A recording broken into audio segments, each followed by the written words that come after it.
Hi everyone, I'm Asha, an Akashic Records reader, blogger, and podcaster. In this series, we will demystify the Akashic Records by bringing to you bite-sized contents on frequently asked questions relating to the Akashic Records. We will also explore topics relating to spirituality, as well as practical application, learnings, and reflections in the Akashic Records. My Akashic Masters are very excited to join us in this journey. We send much love, light, and blessings to all. Welcome to episode 10 on Case Study 1 of an Akashic Light reading and healing session. So today we are doing something different. Instead of channeling from my Akashic Masters, we would like to share some experiences from past clients who have received messages from their Akashic Masters through a session with me. So to protect the client's confidentiality, we will be anonymizing the name. So for this client, let's call her Anita. So the purpose of sharing a sample case study is to allow everybody to appreciate how an Akashic Light reading and healing session happens in reality. That said, everyone is unique, and therefore the messages meant for you will be unique to your needs and your highest good at that moment. So we'll also be able to appreciate what were the questions asked by other clients, what messages did they receive from their Akashic Masters, and what did we focus on for the healing component. So in Anita's case, she queried first why she was so fearful of driving a car, riding a bicycle, or going to the beach to climb and swim. Despite her best efforts, she was unable to overcome these fears and would often find herself unknowingly paralyzed by fear each time she attempts to drive a car, learn to ride a bicycle, or even going to the beach to learn how to swim. So we can all imagine how inconvenient this is to a person, especially living in the modern world. So when I connected with Anita's Akashic Masters and asked these questions to them, interestingly at that moment, there was distortion in my vision and slight headache for a few minutes. And it was the first time I actually saw a double image of the client. That means I was having a physical reaction myself, even before the messages came. So when I tuned into the masters, what is happening with me? They gave me the message that these past trauma suffered by Anita in her past lives was so deep and painful that I could even feel the sensations even when channeling. So the masters then gave me 3 images linked to her past life, which resulted in her current fears. The first image is a plump, dark-skinned lady in red dress who was a car driver and who was accompanied by her family in the car. So in that incident, the message came through that the lady got into a horrific car accident, which resulted in all her family members being killed. The second image that came in was a person standing on a higher ground on a beach lined with stones. The person was standing very close to the edge of the beach and, due to a slip, fell to death in the beach waters. There was a third image of a cyclist in a dark, narrow lane surrounded by trees, and I saw the words fearful, alone, traumatized, and threatened.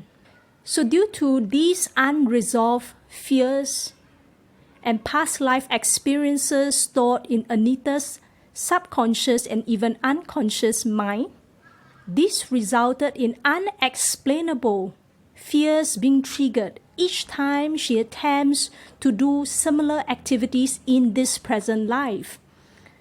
So to heal those fears, the masters shared with me that Anita has to forgive herself of the past trauma and let go, because the past is no longer applicable.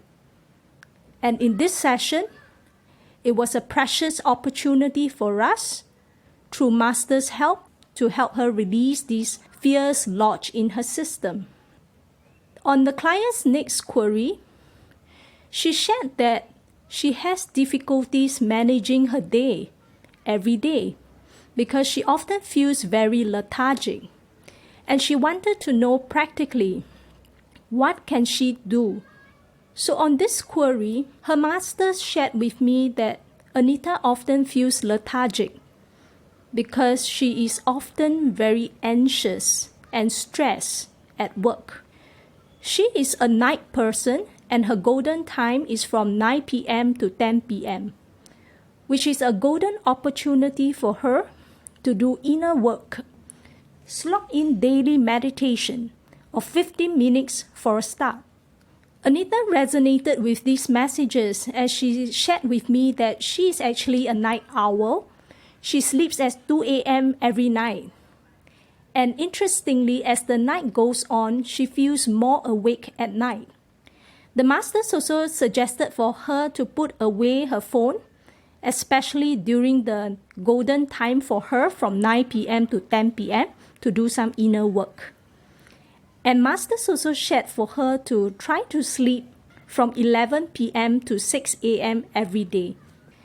So on the third query, Anita asked, what is the cause for her laziness in not getting things done, and what can be done? So Anita shared with me that she often feels very lethargic. So that's why she finds it very hard to have that energy to get things done, and therefore the cause for her laziness.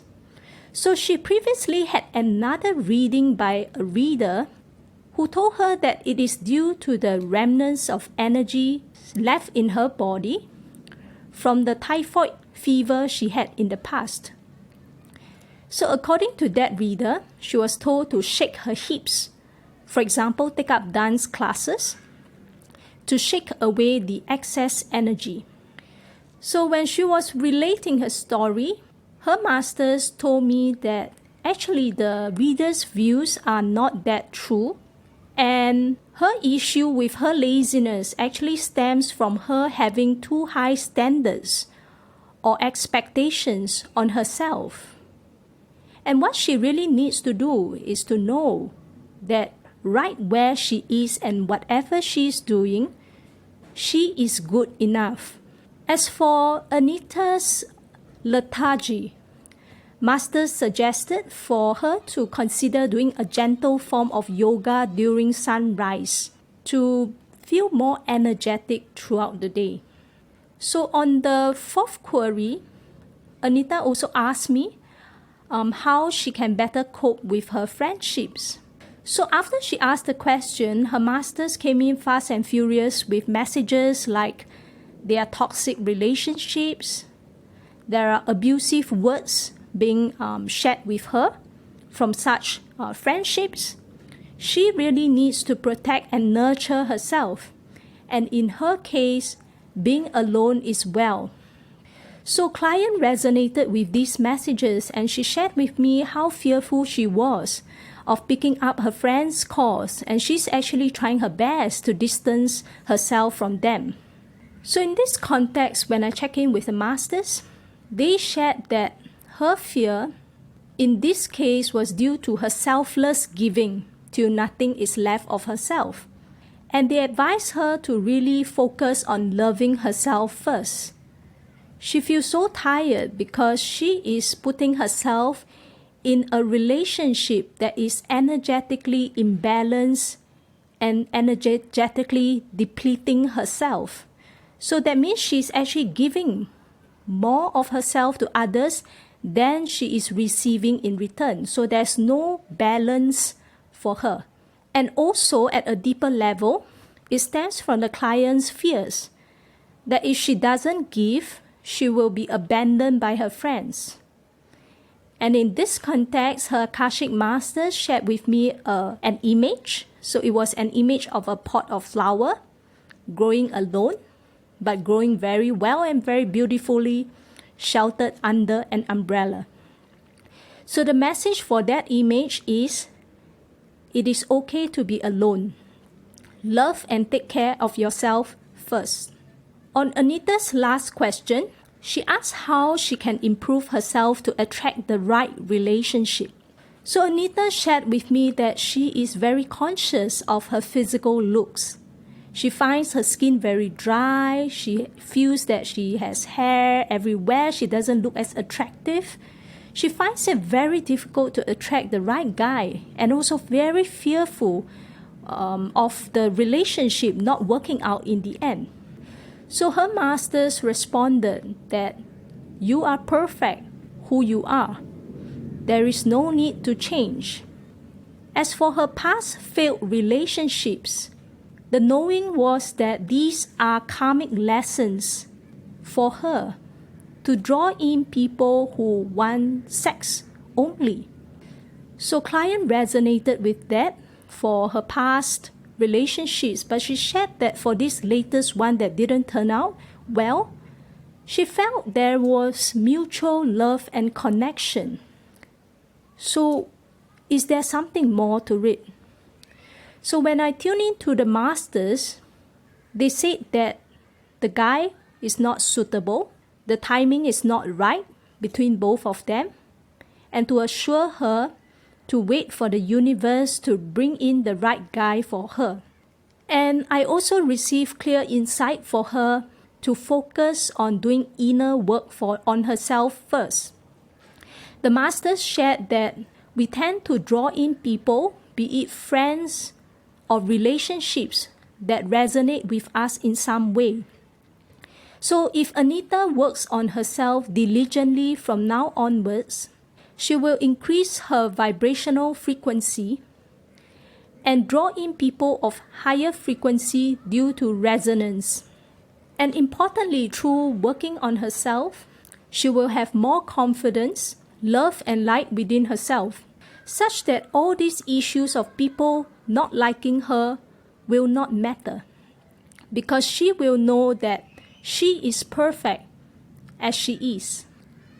So after the reading component, we have a healing segment. So in Anita's case, for the past life images that came up and all the associated fears, we focus on working with her Akashic Masters to release these fears as far as she's able to do so at that moment. So we work on healing her inner child, releasing the family pains and associated fear, as well as the guilt that she felt when in a past life she caused the death of her own family members whom she treasures deeply. We also worked on calling back all her personal power, energy and soul parts related to all these traumatic incidents where she left parts of herself in these past lifetimes. And lastly, on her inability to see her own worthiness and love for herself, we also ran healing for that to allow her to be connected to the universe love and to be able to open up to receiving and feeling the worthiness of herself in the days ahead. And as with all healing, it is uniquely catered to every individual, and whatever unfolds, it is always to the individual's highest good.